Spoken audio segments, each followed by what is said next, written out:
All right, man. Treetop Radio LA, man. We are back with day 2 of the YNW Melly case.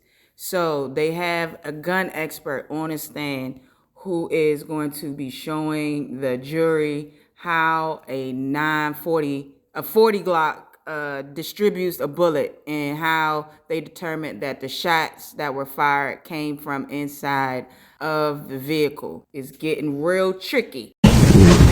In terms of describing the areas on a typical semi-automatic firearm. Sure. So in this particular design semi-automatic firearm, the area that you pull to fire is the trigger. That's this plastic area right here. This particular firearm has a manual safety. That's this device. All right. So I just had to pop back in.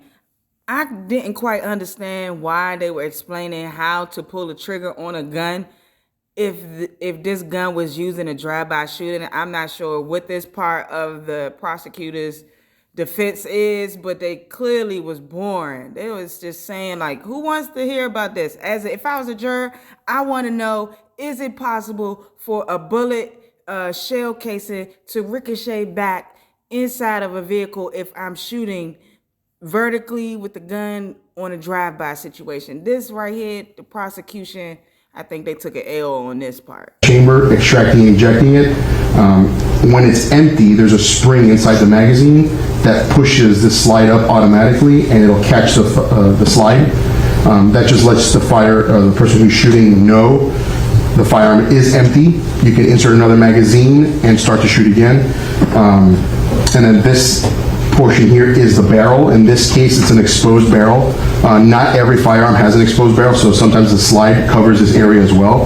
And then this is the muzzle end of the barrel. And I also want to say that they're trying to say that YNW Melly killed them, but he had no gunpowder, he had no gunpowder residue on his hands or in his hair.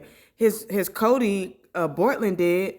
So I'm just confused right now as to what this has to do with who pulled the trigger. You feel me? And they're using a gun that they don't even have. They're using this not even, how do we know this is the same gun?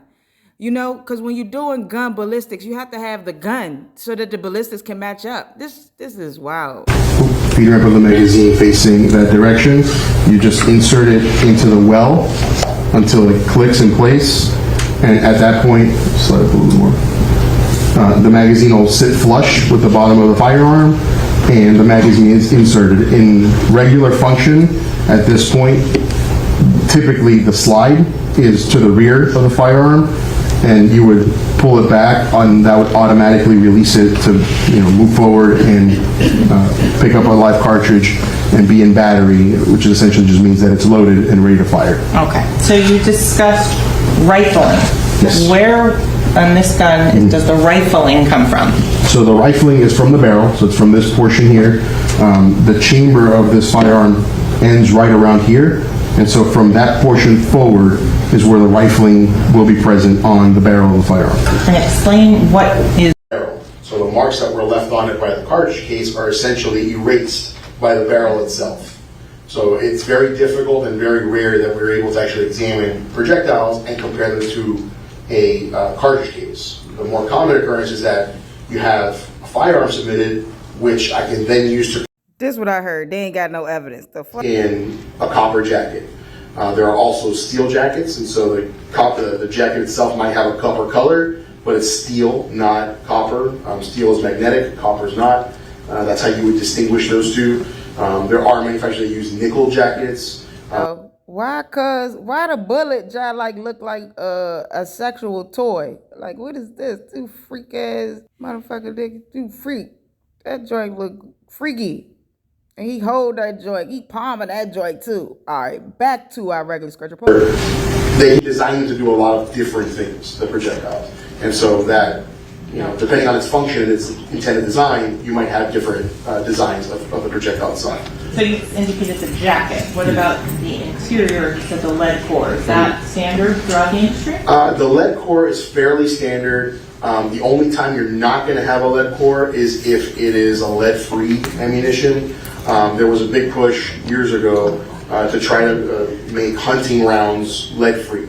And so that ammunition, if you can still find it, is lead-free in the sense that the copper is still there, but the inside is made of other materials. It might be zinc, it might be different, heavy metals that can give a weight similar to lead, but not be lead. Okay.